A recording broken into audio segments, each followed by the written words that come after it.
Hello friends, welcome to my YouTube channel. आज जो अपन topic discussion करने जा रहे हैं वो अपन जो अपने पास जैसे आरयूएचएस के जो मेन एग्ज़ाम होते हैं उसके अंदर आप लोग को बीएससी नर्सिंग पार्ट फर्स्ट के अंदर आप लोग एक सब्जेक्ट पढ़ते हो नर्सिंग फाउंडेशन। तो उसके अंदर आप लोगों को जैसे कि स्क्रीन पे आप लोगों को दिख रहा होगा कि 2019 का जो पेपर हुआ था कि उसको अपन यहाँ पे सोल्व करेंगे कि जैसे कि जो पेपर किस तरीके से आता है, कैसे अपन वहाँ पे उसको कौन कौन से क्वेश्चंस पूछे गए तो उनको अपन कैसे सोल्व करते हैं, तो वो उसके बारे में अपन डिस्कशन करेंगे कि जैसे कौन कौन से क्वेश्चंस हैं। आप लोग स्क्रीन के अंदर आप लोग वहाँ पे जैसे क्वेश्चन पेपर दे रखा है तो वो आप लोग वहाँ पे देख सकते हो। One by one upon questions के बारे में डिस्कशन करेंगे कि क्वेश्चन ये क्या पूछ रहा है। ठीक है, तो सबसे फर्स्ट वन क्वेश्चन है इसके अंदर, define wound and explain type and classification of wound, explain healing process and factor affecting wound healing. तो सबसे पहले अपने को वुंड के बारे में पता होना चाहिए कि वुंड क्या होता है, कि जैसे स्किन वगैरह के ऊपर कट लग जाता है, कट किसकी वजह से लग गया, कि जैसे अपन बोल सकते हैं कि जो किसी नाइफ वगैरह की वजह से हो गया, या हो सकता है कि जैसे कि बुलेट वगैरह की वजह से क्या हो रहा है वहाँ पे वुंड अक्कर हो रहा है। ठीक है, तो वुंड की डेफिनेशन होनी चाहिए कि वुंड को लीड कर सकता है। जैसे अपन बोल सकते हैं कि घाव होता है तो वही अपन वहाँ पे वुंड को लीड करता है। किसी जैसे मान लो कि स्किन वगैरह पे कोई माइनर कट लग गया तो वो उसको वुंड को लीड कर सकता है। क्या क्या उसके टाइप्स होते हैं, क्या क्या उसका क्लासिफिकेशन होता है, कि जैसे किस तरीके से, जैसे बुलेट वगैरह का हो गया, बुलेट से वहाँ पे वुंड अकर हो रहा है। ठीक है, हो सकता है कि मान लो कि नाइफ वगैरह की वजह से, कट वगैरह की वजह से वहाँ पे वो चीज़ अकर हो सकती है।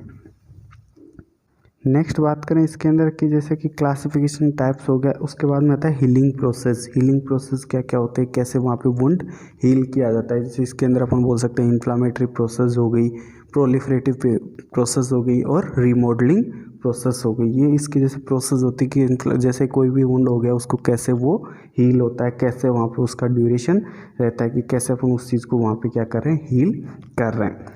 अब क्वेश्चन नंबर सेकंड की बात करें तो सेकंड क्वेश्चन है, define nursing process and explain step in nursing process. अब नर्सिंग प्रोसेस क्या होती है, नर्सिंग प्रोसेस की बात करें तो नर्सिंग प्रोसेस एक सिस्टमेटिकली प्रॉब्लम सॉल्विंग प्रोसेस होती है, कि जैसे कोई भी पेशेंट की प्रॉब्लम हो उसको सिस्टमेटिकली वहाँ पे क्या किया जाता है, सोल्व आउट किया जाता है। अब इसकी बात करें जैसे इसके स्टेप्स होते हैं, स्टेप्स की बात करें या फेजेस की बात करें तो अपन जैसे कि अलग अलग जगह आप लोग अलग अलग बुक्स वगैरह के अंदर पढ़ते हो कि जैसे कि फर्स्ट स्टेप हो गया असेसमेंट हो गया, नर्सिंग डायग्नोसिस हो गया, प्लानिंग हो गया, गोल हो गया या आउटकम हो गया, या इंटरवेंशन हो गया, इम्प्लीमेंटेशन हो गया और इवैल्यूएशन। कई जगह अपन वहाँ पे जैसे इम्प्लीमेंटेशन इंटरवेंशन को अपन एक जगह वहाँ पे पढ़ते हैं तो अलग अलग वहाँ पे दे रखा है। तो अपन बोल सकते हैं कि जो अपने पास नर्सिंग प्रोसेस होती है जैसे कि नर्सिंग असेसमेंट हो गया, नर्सिंग डायग्नोसिस हो गया, गोल एंड प्लानिंग हो गया, इंटरवेंशन हो गया और इवैल्यूएशन हो गया, तो इनके बारे में वहाँ पे एक्सप्लेन करवा लेता है कि असेसमेंट क्या होता है, नर्सिंग डायग्नोसिस क्या होता है, प्लानिंग क्या होती है। असेसमेंट के अंदर अपना सब्जेक्टिव ऑब्जेक्टिव डाटा वगैरह अपना कलेक्ट करते हैं, इनकी अलग अलग एक्टिविटीज़ वगैरह होती हैं। और बात करें जैसे कि जो अपने पास नर्सिंग डायग्नोसिस वगैरह कैसे अपन प्रिपेयर करते हैं, ऐसे अपन वहाँ पे गोल बनाते हैं, जो डायग्नोसिस है उसी के अकॉर्डिंग अपन गोल डिसाइड करते हैं, फिर अपन वहाँ पे उसी के बेसिस पे अपन क्या करते हैं, इंटरवेंशन बनाते हैं और वहाँ पे इवैल्यूएशन करते हैं। नेक्स्ट क्वेश्चन की बात करें, define communication. Third one question है डिफाइन कम्युनिकेशन। एक चीज़ का जरूर ध्यान रखना है कि क्वेश्चंस के अंदर यदि अपने पास ऑप्शंस दे रखे हैं, क्वेश्चंस अपने को वहाँ पे यदि 5 क्वेश्चंस अटेम्प्ट करने हैं तो जो नोट होता है वो आप लोग को वहाँ पे ज़रूर पढ़ना है, कि जैसे कि जो अपने पास जितने क्वेश्चंस दे रखे हैं उसमें से अटेम्प्ट कौन कौन से क्वेश्चन करने हैं या कौन से क्वेश्चंस वहाँ पे कंपलसरी है। ठीक है, थर्ड वन क्वेश्चंस की बात करें, थर्ड वन क्वेश्चन है define communication and explain type of communication and barrier in effective communication. तो बात करें कि जैसे कम्युनिकेशन क्या होता है, कम्युनिकेशन की बोले तो कम्युनिकेशन क्या होता है कि जैसे कि जो कोई भी इंडिविजुअल हो अपने आइडियाज़ वगैरह फर्स्ट पर्सन से सेकंड पर्सन के ऊपर क्या कर रहा है, वहाँ पे ट्रांसफ़र कर रहा है, तो वही कम्युनिकेशन प्रोसेस कहलाता है। कि जैसे फर्स्ट पर्सन अपने आइडियाज़ वगैरह, अपनी थिंकिंग, अपनी थॉट किसी सेकंड पर्सन को वहाँ पे ट्रांसफ़र कर रहा है या एक्सचेंज कर रहा है, तो वही क्या कहलाएगा, अपन बोल सकते हैं उसको कम्युनिकेशन बोल सकते हैं। नेक्स्ट बात करें कि इसके कौन कौन से टाइप्स एंड मेथड होते हैं, जैसे वन वे कम्युनिकेशन हो गया, टू वे कम्युनिकेशन हो गया, फॉर्मल इनफॉर्मल हो गया, वर्बल नॉन वर्बल हो गया, टेली और विजुअल कम्युनिकेशन इसके टाइप्स होते हैं। नेक्स्ट बात करें इसके अंदर बैरियर इन इफेक्टिव कम्युनिकेशन, कौन कौन से बैरियर होते हैं। अब बैरियर की बात करें जैसे कि कई फैक्टर्स होते हैं कि जो कम्युनिकेशन का वहाँ पे बैरियर का काम करते हैं, जैसे इमोशनल फैक्टर्स वगैरह हो गया, एंजाइटी हो गया, फियर हो गया।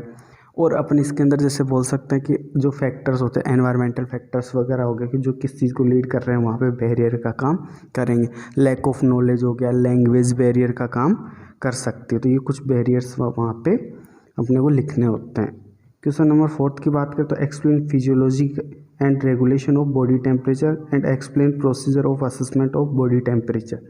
अब physiological and regulation of body temperature का जैसे रेगुलेशन सेंटर होता है अपना हाइपोथैलेमस को वहाँ पे क्या करते हैं रेगुलेशन सेंटर बोलते हैं कि कैसे हीट का लॉस हो रहा है, कैसे वहाँ पे हीट का प्रोड्यूस हो रहा है, थर्मोलाइसिस एंड थर्मोजेनेसिस वाली प्रोसेस होती है, कैसे वहाँ पे फंक्शंस होते हैं और प्रोसीजर कैसे आप लोग उसको असिस्ट करते हो। जैसे अपने पास अपने को पता है बॉडी टेम्परेचर के लिए वहाँ पे थर्मामीटर वगैरह होना चाहिए, कैसे अपन उस चीज़ को वहाँ पे क्या कर रहे हैं मेजरमेंट कर रहे हैं। ठीक है, तो ये अपने पास 4th क्वेश्चन हो गया। नेक्स्ट आता है इसके अंदर question explain health illness continuum and factor influencing health.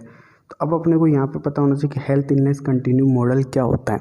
उससे पहले अपने को हेल्थ के बारे में पता होना चाहिए कि जैसे कोई भी इंडिविजुअल होता है वो वहाँ पे physically mentally and socially wellbeing होता है और उसको कोई डिजीज प्रेजेंट नहीं होती है, तो उसे अपन वहाँ पे क्या बोलते हैं हेल्दी पर्सन बोलते हैं। अनहेल्दी रहेगा तो उसको कोई ना कोई डिजीज कंडीशन या इलनेस वाली कंडीशन वहाँ पे डेवलप हो सकती है। अब बात करते हैं हेल्थ इलनेस कंटिन्यू मॉडल की।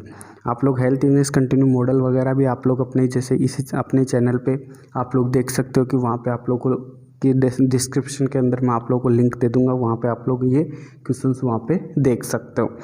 अब हेल्थ इलनेस कंटिन्यू मॉडल के बारे में पहले अपने को जैसे कोई भी पर्सन है यदि मान लो वो अवेयर है किसी भी डिजीज़ के रिगार्डिंग या उसको एजुकेशन है या वो वहाँ पे प्रॉपर वे में नॉलेज उसको वहाँ पे मिल रखा है, तो मतलब उसको वो नॉलेजेबल रहेगा तो वो क्या रहेगा वहाँ पे हेल्दी रहेगा, डाइट प्लान उसकी अच्छी है। और इसके अपोजिट बात करें किसी को कोई डिसेबिलिटी प्रेजेंट होगी, कोई साइन एंड सिम्टम्स प्रेजेंट हो गए तो वहाँ पे डिजीज़ को वो लीड करेगा, हो सकता है वहाँ पे प्रीमेच्योर डेथ भी अकर हो जाए। अब बात करते हैं इसके अंदर कुछ फैक्टर्स होते हैं इंटरनल फैक्टर और एक्सटर्नल फैक्टर जो कि हेल्थ को अफेक्ट करते हैं। जैसे कि इंटरनल फैक्टर जो कि क्या होते हैं वहाँ पे नॉन मॉडिफाइबल फैक्टर होते हैं और जो एक्सटर्नल होते हैं वो क्या रहते हैं वहाँ पे मॉडिफाइबल फैक्टर होते हैं। नेक्स्ट बात करें कुछ शॉर्ट नोट्स इसके अंदर जो अपने पास रहते हैं कि शॉर्ट नोट्स नेक्स्ट क्वेश्चन के अंदर शॉर्ट नोट्स दे रखे हैं, तो शॉर्ट नोट्स के अंदर तो होता है स्टीम इनहेलेशन, कैसे अपन स्टीम को क्या करते हैं वहाँ पे इनहेल किया जाता है। जैसे रेस्पिरेशन प्रॉब्लम होगी तो आप लोग वहाँ पे कैसे उस चीज़ को क्या कर रहे हो वहाँ पे रिकवर करते हो। सेकंड थिंग बात करें रोय थ्योरी के अंदर क्या होता है रोय एडेप्टेशन मॉडल होता है जिसके अंदर अपने पास जैसे हेल्थ के ऊपर हो गया जैसे एनवायरनमेंट के ऊपर हो गया वहाँ पे फोकस किया गया है, जैसे पर्टिकुलर गोल एंड प्लानिंग बनाई गई कि वहाँ पे एनवायरमेंटल उसको वहाँ पे सेटअप किया जाए रोय एडेप्टेशन मॉडल के थ्रू। नेक्स्ट बात करें इसके अंदर आईएम इंजेक्शन कितनी डिग्री पे लगता है जैसे 90 डिग्री पे वहाँ पे क्या करता है आईएम इंजेक्शन लगाते हैं, कहाँ लगता है मसल्स के अंदर लगता है, तो इसका भी वहाँ पे शॉर्ट नोट्स पूछ लेता है। नेक्स्ट बात करें कंफर्ट मीजर्स की। कंफर्ट मीजर्स के अंदर क्या होता है कि जैसे पोजीशंस वगैरह अपन देते हैं कि पेशेंट वहाँ पे कंफर्टेबल फील कर सके। ठीक है, इसी के अंदर नेक्स्ट एक और शॉर्ट नोट्स पूछ रखा है टाइप्स ऑफ एनीमा की बात करें तो एनीमा क्या होता है कॉन्स्टिपेशन को रिलीव करने के लिए अपना एनीमा देते हैं। इसके भी 2 टाइप्स होते हैं जैसे इवेक्वेंट एनीमा हो गया रिटेन एनीमा हो गया। इवेक्वेंट एनीमा के सब टाइप्स होते हैं जैसे सिंपल हो गया मेडिकेटेड हो गया एंड कोल्ड एनीमा हो गया। ऐसे रिटेन एनीमा के अंदर भी अपन वहाँ पे सेडेटिव वगैरह पढ़ते हैं, ये भी आप लोग को वहाँ पे क्वेश्चन के अंदर लिखना होता है। नेक्स्ट क्वेश्चन नंबर लास्ट इसके अंदर 7th की बात करें तो उसके अंदर भी कुछ शॉर्ट नोट्स होते हैं। सबसे पहले आता है डॉक्यूमेंटेशन क्या होता है एक लीगल रिकॉर्ड होता है जिसके अंदर रिकॉर्ड एंड रिपोर्ट इंक्लूड होती है। जैसे हॉस्पिटल्स वगैरह के अंदर भी वहाँ पे पेशेंट का रिकॉर्ड बनाया जाता है। डॉक्यूमेंटेशन के क्या क्या प्रिंसिपल्स होते हैं कि एक्यूरेसी हो गया लीगली वो चीज़ें वहाँ पे अपने को मेंटेन करनी होती है। क्वेश्चन नंबर इसी के अंदर सेकंड है पल्स। जैसे वाइटल साइन वगैरह के अंदर अपन पढ़ते हैं टीपीआर एंड बीपी, तो पल्स क्या होती है नॉर्मल पल्स कितनी होती है कौन कौन सी साइड्स होती हैं, जैसे कि अपन 8 साइड्स या 7 साइड्स वहाँ पे क्या करते हैं ऐड करते हैं। ठीक है, तो वो साइड्स वगैरह के बारे में अपने को पता होना चाहिए। नेक्स्ट बात करें इसके अंदर nursing as a profession. Nursing को प्रोफेशन क्यों बोला है कि वो जो नॉर्म्स वगैरह होते हैं लीगली जो कि सिलेबस वगैरह पैटर्न्स वगैरह वहाँ पे अप्लाई किया जाता है, नॉर्म्स वगैरह बनाए जाते हैं, वो चीज़ें वहाँ पे अप्लाई होती हैं कि जो प्रोफेशनल जो करेक्टरिस्टिक्स होते हैं वही चीज़ें यहाँ पे नर्सिंग के अंदर अप्लाई होती हैं, इसीलिए नर्सिंग को वहाँ पे प्रोफेशन बोला गया है। नेक्स्ट इसके अंदर आता है हिस्ट्री कलेक्शन का। हिस्ट्री कलेक्शन अपन बोल सकते हैं हिस्ट्री टेकिंग। जैसे बात करें कि जैसे कोई पेशेंट की आप लोग हिस्ट्री कलेक्ट करते हो वहाँ पे आप लोगों को पता है कि जैसे कंप्लीट वहाँ पे बायोग्राफिकल डाटा आप लोग को इंक्लूड करना होता है कि नेम हो गया जेंडर हो गया एज ग्रुप हो गया ऑक्यूपेशन हो गया और अपन वहाँ पे मैरिटल स्टेटस वगैरह हो गया प्रेजेंट पास्ट मेडिकल हिस्ट्री हो गई या लाइफ स्टाइल के बारे में अपन वहाँ पे इंक्लूड करते हैं। और लास्ट क्वेश्चन है मेथड ऑफ ऑक्सीजन एडमिनिस्ट्रेशन। तो मेथड ऑफ ऑक्सीजन की बात करें तो ये अपने पास जैसे कौन कौन से मेथड्स होते हैं जिसके थ्रू आप लोग ऑक्सीजन एडमिनिस्टर करवा सकते हो।